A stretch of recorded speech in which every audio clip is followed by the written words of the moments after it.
Hello everyone. सो आज है day 3 of 7 day challenge.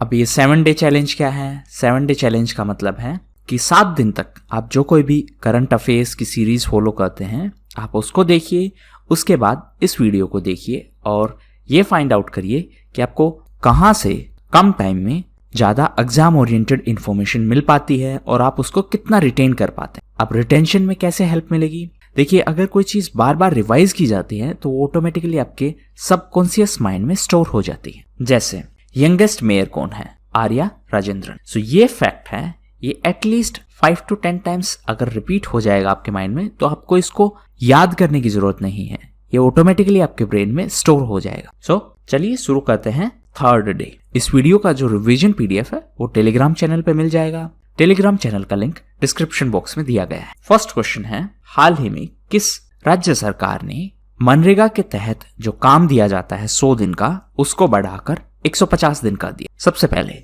MNREGA और एमजी नरेगा क्या है? ये है Mahatma Gandhi national rural employment guarantee act. So इस एक्ट के तहत सरकार 100 डेज के काम की गारंटी देती। सरकार कहती है कि आपको 100 डेज एम्प्लॉयमेंट यानी रोजगार हम प्रदान करेंगे। अब ये अनस्किल्ड लेबर के लिए है, अनस्किल्ड यानी कि जिनको कोई और स्किल नहीं आती है। सो इन मजदूरों को सरकार मिनिमम 100 दिन का काम देती है। अब क्योंकि कोरोना वायरस के कारण बहुत से लोगों की जॉब चली गई, इसी कारण सरकार अब इन लोगों को और एम्प्लॉयमेंट अपॉर्चुनिटी देने के लिए मनरेगा के तहत 100 दिन से बढ़ाकर 150 दिन लिमिट कर दी गई। यानी अब सरकार इनको मिनिमम 150 दिन एम्प्लॉयमेंट अपॉर्चुनिटी प्रोवाइड करवाएगी मनरेगा के तहत। और ये डिसीजन लिया है उत्तराखंड सरकार। उत्तराखंड के मुख्यमंत्री हैं त्रिवेंद्र सिंह रावत। हाल ही में उन्होंने उत्तराखंड आजीविका ऐप भी लॉन्च की है और इस ऐप के तहत जो अनएम्प्लॉयड पीपल हैं यानी जो बेरोजगार लोग हैं उनको जॉब अपॉर्चुनिटीज के बारे में जानकारी दी जाएगी। इसके अलावा उत्तराखंड रिसेंटली आसान वेटलैंड के कारण भी न्यूज में। ये रिसेंटली उत्तराखंड की पहली ऐसी वेटलैंड साइट है जिसको रामसर साइट्स की लिस्ट में शामिल किया गया। रामसर कन्वेंशन है वो वेटलैंड यानी आर्द्र भूमि से संबंधित है। रामसर ईरान में एक प्लेस का नाम है। सो इंडिया में टोटल कितने रामसर साइट्स हैं? इंडिया में टोटल है 42 Ramsar sites. Most recent site कौन सी है? ये है सोकर। ये कहां पर है? ये है लद्दाख। लद्दाख एक यूनियन टेरिटरी है जिसमें लेजिस्लेचर नहीं होगा, जबकि दूसरी यूनियन टेरिटरी जो बनाई गई थी वो थी जम्मू एंड कश्मीर जिसमें लेजिस्लेचर होगा। यानी कि ये जो यूनियन टेरिटरी है जम्मू एंड कश्मीर, ये दिल्ली की तरह होगी। जैसे दिल्ली में विधानसभा है वैसे जम्मू एंड कश्मीर में भी लेजिस्लेटिव असेंबली होगी। नेक्स्ट क्वेश्चन है, DPIIT ने हाल ही में किस ग्लोबल संस्था के साथ इंटेलेक्चुअल प्रॉपर्टी राइट्स पर हुए डायलॉग में पार्टिसिपेट किया था? सो DPIIT क्या है? यह है department for promotion of industry and internal trade. ये डिपार्टमेंट का नाम है और ये डिपार्टमेंट कॉमर्स मिनिस्ट्री के अंडर में है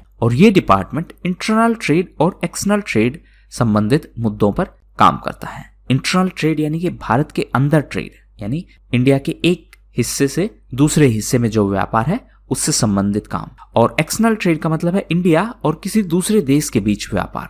सो इन दोनों मैटर्स पर DPIIT काम करता है। ये कॉमर्स मिनिस्ट्री के अंडर में है। रिसेंटली DPIIT ने यूरोपियन यूनियन के साथ एक डायलॉग में पार्ट लिया और ये डायलॉग था इंटेलेक्चुअल प्रॉपर्टी राइट्स पर। सो ये पहला ऐसा डायलॉग था जो यूरोपियन यूनियन के साथ हुआ। एक इंपॉर्टेंट पॉइंट ये है कि भारत ने नेशनल IPR पॉलिसी 2016 में लॉन्च की थी। यूरोपियन यूनियन की बात करें तो रिसेंटली यूरोपियन यूनियन ब्रेक्जिट के कारण भी न्यूज में था। ब्रेक्जिट का मतलब है ब्रिटेन का यूरोपियन यूनियन से अलग होना। नेक्स्ट क्वेश्चन है, inter country transport vehicles rules 2021 के हिसाब से इंटर कंट्री ट्रांसपोर्ट परमिट देने की पावर किस अथॉरिटी को दी गई? सो ये है स्टेट ट्रांसपोर्ट अथॉरिटी। अब दो टर्म्स हैं, एक है इंटर कंट्री और एक है इंट्रा कंट्री। इंट्रा कंट्री मतलब विद इन दैट कंट्री यानी with in India. Inter country का मतलब है इंडिया और किसी दूसरे देश के साथ। सो मान लीजिए इंडिया और बांग्लादेश के बीच कोई ट्रक जाना है या कोई कार जानी है या कोई भी व्हीकल जाना है तो उनको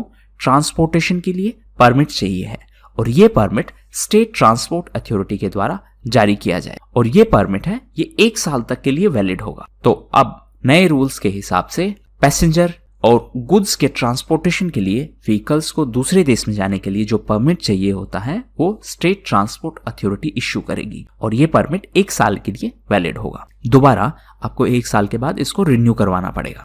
सो रिसेंटली रोड ट्रांसपोर्ट और हाईवेज मिनिस्ट्री ने इन नई गाइडलाइंस को जारी किया है। इसके अलावा NHAI की बात करें तो यह है national highways authority of India. Recently NHAI ने हरित पथ नाम की एक ऐप भी लॉन्च की थी। NHAI भी road transport and highways ministry के अंडर में है।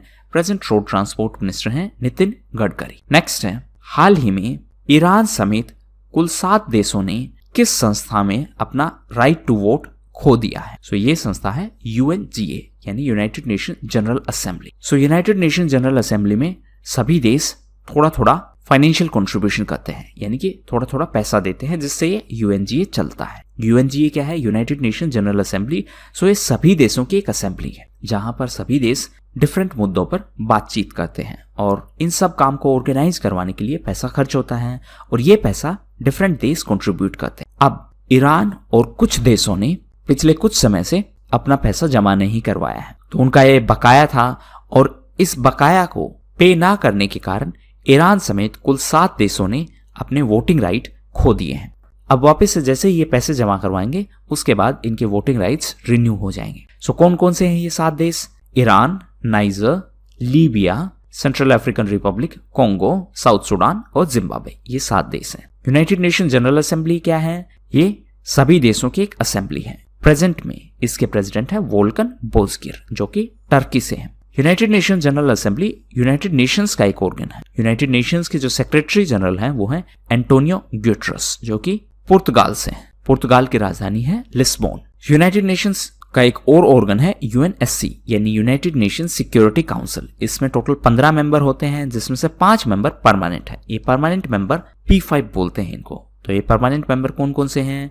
USA, UK, फ्रांस, रशिया और चाइना। ये P5 है यानी ये परमानेंट। बाकी 10 देश हैं वो इलेक्ट किए जाते हैं 2 साल के, यानी 2 साल के बाद उनका कार्यकाल खत्म होता है, फिर कोई नया देश इलेक्ट किया जाता है। ऐसे ये सीक्वेंस में चलता है। अभी 2021 में इंडिया ने अपना 2 साल का कार्यकाल शुरू किया है इस यूनाइटेड नेशन सिक्योरिटी काउंसिल में। नेक्स्ट क्वेश्चन है, तिपेसिया जो कि रिसेंटली न्यूज में था, ये भारत के किस राज्य में स्थित है? सो ये भारत के आसाम में स्थित है और यहाँ पर आसाम एक साइंस सिटी बनाएगा। साइंस सिटी का मतलब है यहाँ पर साइंस रिलेटेड कई बिल्डिंग्स होंगी। जैसे एक बिल्डिंग होगी national council of science museum की। इसके अलावा जो आसाम गवर्नमेंट है उसका भी साइंस एंड टेक्नोलॉजी डिपार्टमेंट है, उसकी बिल्डिंग भी यहाँ होगा। और ये तिपेसिया कहाँ होगा? ये गुवाहाटी के आउटस्कर्ट्स एरिया में। इसके अलावा एक और सिटी प्रोजेक्ट न्यूज में था, ये है नियोम सिटी प्रोजेक्ट। ये सऊदी अरब से रिलेटेड है। आसाम की बात करें तो रिसेंटली आसाम न्यूज में था क्योंकि आसाम के फॉर्मर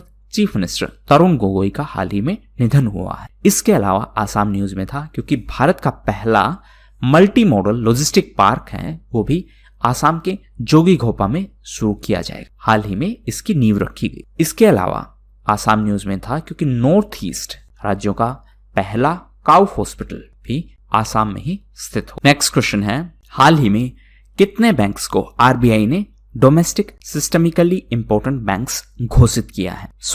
सबसे पहले डोमेस्टिक सिस्टमिकली इंपॉर्टेंट बैंक्स कौन से होते हैं? यानी ये वो बैंक्स हैं जो हमारे देश की फाइनेंशियल व्यवस्था के लिए बहुत इंपॉर्टेंट है और अगर ये फेल हुए तो पूरे फाइनेंशियल सिस्टम पर इसका असर पड़ेगा। यानी ये हमारे फाइनेंशियल सिस्टम की रीढ़ की हड्डी है, यानी कि ये बहुत जरूरी है।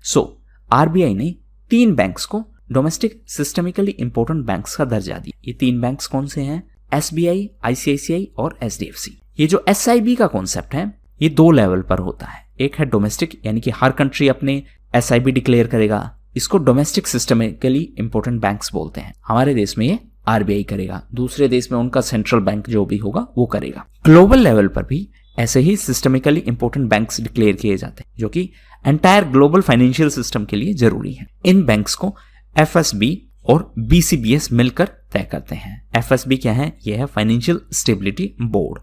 BCBS क्या है? यह है Basel committee on banking supervision. ये तो बैंकिंग सेक्टर से रिलेटेड है। ऐसे ही इंश्योरेंस सेक्टर से रिलेटेड DSII होते हैं। DSII का मतलब है डोमेस्टिक सिस्टमिकली इंपॉर्टेंट इंश्योरर्स। अब इंश्योरेंस के सेक्टर से रिलेटेड है तो इंश्योरेंस का रेगुलेटर है IRDAI यानी insurance regulatory and development authority. So ये हमारे देश में DSII को घोषित करती हैं और 3 इंश्योरेंस कंपनीज को DSII का स्टेटस दिया गया है। एक है LIC यानी लाइफ इंश्योरेंस कॉर्पोरेशन, एक है general insurance corporation of India और तीसरी है द न्यू इंडिया अश्योरेंस।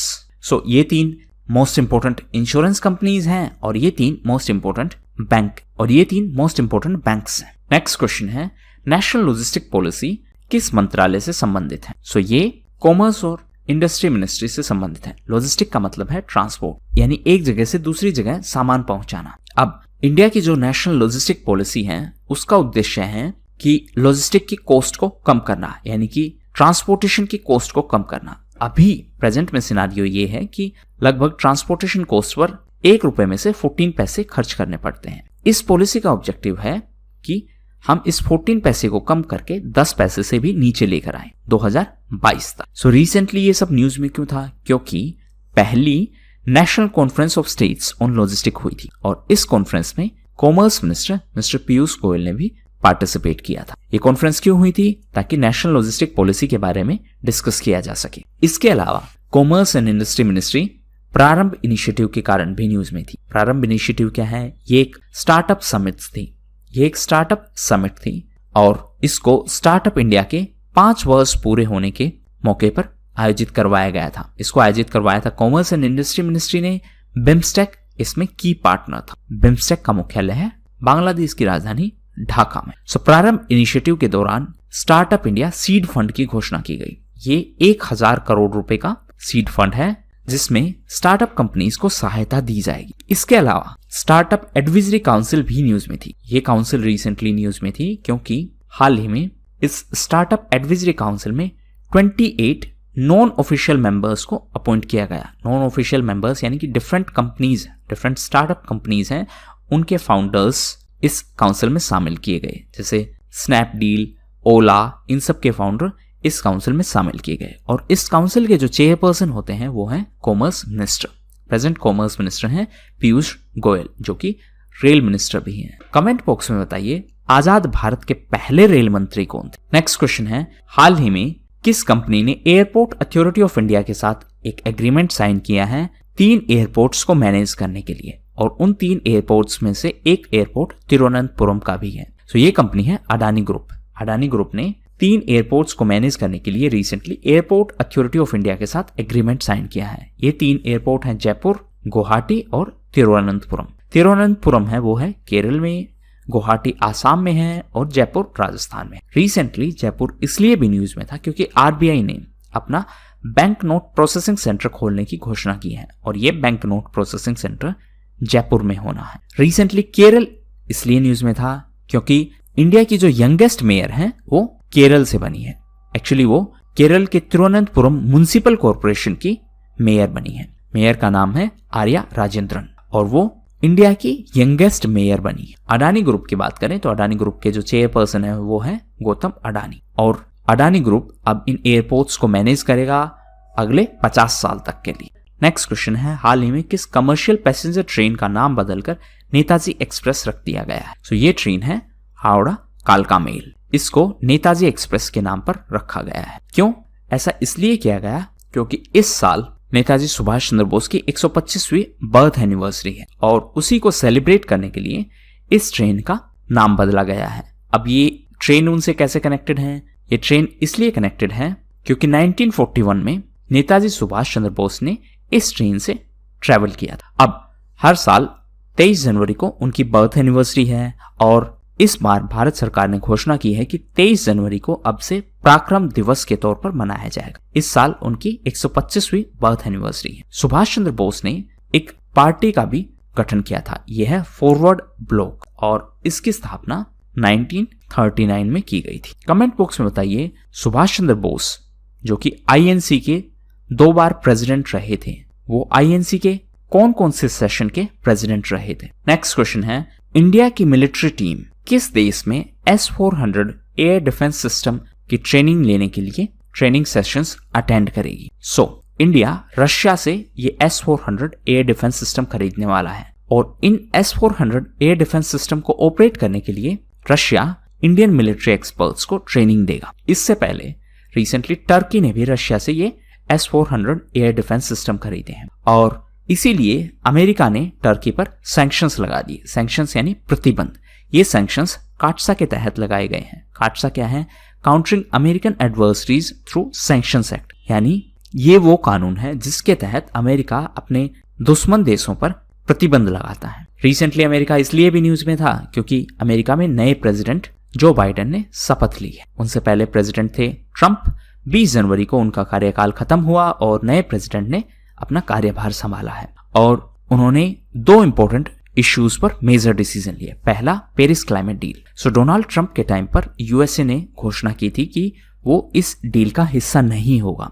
अब नए राष्ट्रपति जो बाइडेन ने एग्जीक्यूटिव ऑर्डर साइन किए हैं कि यूएसए अब इस डील का हिस्सा होगा। दूसरी डील है कीस्टोन पाइपलाइन। ये पाइपलाइन है जो कनाडा को यूएसए से कनेक्ट करती है और इस पाइपलाइन के बारे में एनवायरमेंट एक्टिविस्ट हैं वो विरोध कर रहे हैं कि ये पाइपलाइन आने से पीने के पानी पर भी गलत प्रभाव पड़ेगा और एनवायरमेंट पर भी इसका नुकसान होगा। इसीलिए नए राष्ट्रपति ने अभी के लिए इस पाइपलाइन पर रोक लगा दी है। सो ये थे आज के मोस्ट इंपोर्टेंट क्वेश्चंस। अब हम न्यूज इवेंट्स को कवर करेंगे। सो पहली न्यूज इवेंट्स है JSW स्पोर्ट्स। तो JSW स्पोर्ट्स ने ऋषभ पंत को साइन किए हैं अपने प्रोडक्ट्स को ब्रांड करवाने के लिए, यानी कि ये अब इनके नए ब्रांड एम्बेसडर होंगे। नेक्स्ट है रेडियो हिल्स, यंगिस्तान का दिल। सो ये हिमाचल प्रदेश का पहला ऑनलाइन यूथ रेडियो स्टेशन है। नेक्स्ट है ग्लोबल रिस्क रिपोर्ट। ये वर्ल्ड इकोनॉमिक फोरम ने जारी की है और ये 16th एडिशन है। नेक्स्ट है माता प्रसाद। सो अरुणाचल प्रदेश की पूर्व गवर्नर माता प्रसाद का हाल ही में निधन हुआ है। नेक्स्ट है मुख्यमंत्री बागायत विकास योजना। सो ये स्कीम गुजरात गवर्नमेंट ने अनाउंस की है हॉर्टिकल्चर सेक्टर के डेवलपमेंट के लिए। हॉर्टिकल्चर सेक्टर में क्या क्या आता है, जैसे फ्रूट्स हैं, फ्लावर्स हैं, इन सब के डेवलपमेंट के लिए, यानी इन सेक्टर्स के डेवलपमेंट के लिए सरकार ने ये मिशन की घोषणा की है। नेक्स्ट है power subsidy to farmers through DBT. DBT है डायरेक्ट बेनिफिट ट्रांसफर, यानी कि आपके अकाउंट में डायरेक्टली पैसे आएंगे। सो बिजली के लिए जो सरकार सब्सिडी देती है, जनरली सब्सिडी इस तरीके से मिलती है कि आपका बिल ही कम आएगा, बिजली का बिल है वो कम आएगा। लेकिन अभी मध्य प्रदेश सरकार ने एक नई घोषणा की है कि वो डीबीटी के तहत ये सब्सिडी प्रदान करेंगे। डीबीटी के तहत प्रदान करने का मतलब है कि आपको बिल है वो नॉर्मल बिल आएगा, उसके बाद में जो सरकार जो सब्सिडी देती है वो आपके अकाउंट में वापस से पैसे डालेगी। सो मध्य प्रदेश ऐसा करने वाला भारत का पहला राज्य बना है। नेक्स्ट है वैक्सीन मैत्री इनिशिएटिव। सो इस इनिशिएटिव के तहत इंडिया अपने पड़ोसी देशों को कोविड-19 वैक्सीन उपलब्ध करवा रहा है। नेक्स्ट है रीसा। सो रीसा क्या है? ये एक हैंड वोवन क्लॉथ, यानी हाथ से बनाया हुआ कपड़ा, और ये त्रिपुरा की जो ट्राइबल कम्युनिटीज हैं वो इसे बनाती हैं। हाल ही में ये न्यूज में था क्योंकि त्रिपुरा के जो मुख्यमंत्री हैं उन्होंने इसको प्रमोट किया। एक और इम्पोर्टेंट बात, जो वैक्सीन मैत्री इनिशिएटिव है उसके तहत हमने नेपाल को 1 मिलियन वैक्सीन की डोज दी है और बांग्लादेश को 2 मिलियन वैक्सीन डोज दी है। नेक्स्ट है नेशनल मिशन को सपोर्ट करने के लिए दुनिया का पहला क्वांटम कंप्यूटिंग एप्लीकेशन लैब। सो ये लैब है, इसके लिए मिनिस्ट्री ऑफ इंफॉर्मेशन टेक्नोलॉजी, इसके लिए ministry of electronics and information technology और अमेजॉन वेब सर्विसेज ने कोलैबोरेट किया है। नेक्स्ट है Sanjeev Kumar. So Sanjeev Kumar telecommunications consultants India limited के नए CMD बने हैं, जबकि LIC के नए MD बने हैं सिद्धार्थ मोहंती। नेक्स्ट है इंस्टा FX। सो ये ICICI बैंक की एक पहल है, ये फॉरेक्स अकाउंट्स के लिए एक पहल है। ये एक मोबाइल एप्लीकेशन है। इस मोबाइल एप्लीकेशन के तहत जो लोग ICICI बैंक के कस्टमर नहीं हैं वो भी ICICI फॉरेक्स कार्ड ले सकते हैं। फॉरेक्स यानी विदेशी मुद्रा। नेक्स्ट है सबमरीन रेस्क्यू सपोर्ट एग्रीमेंट। सो एक दूसरे के सबमरीन्स को बचाने के लिए इंडिया और सिंगापुर एक दूसरे का सपोर्ट करेंगे, इसके लिए हाल ही में एक एग्रीमेंट साइन किया गया है। सो ये थी मोस्ट इंपोर्टेंट न्यूज इवेंट्स। अब कल के क्वेश्चंस। सो फर्स्ट क्वेश्चन है first ever national road safety month किस साल में मनाया गया? सो ये 2021 में, यानी इस साल हम पहली बार ये नेशनल रोड सेफ्टी मंथ मनाएंगे। नेक्स्ट है DRDO के कंटेक्स्ट में रक्षिता क्या है? सो ये एक बाइक एम्बुलेंस है जो कि DRDO ने हाल ही में CRPF के लिए तैयार की है। नेक्स्ट है कौन सा देश जनवरी 2021 में WHO के एग्जीक्यूटिव बोर्ड का चेयर था? तो ये इंडिया इसका चेयर था और इंडिया के हेल्थ मिनिस्टर डॉक्टर हर्षवर्धन ने इसे चेयर किया। नेक्स्ट है central soil and materials research station किस मंत्रालय के अंडर में? सो ये जल शक्ति मिनिस्ट्री के अंडर में है और इसका मुख्यालय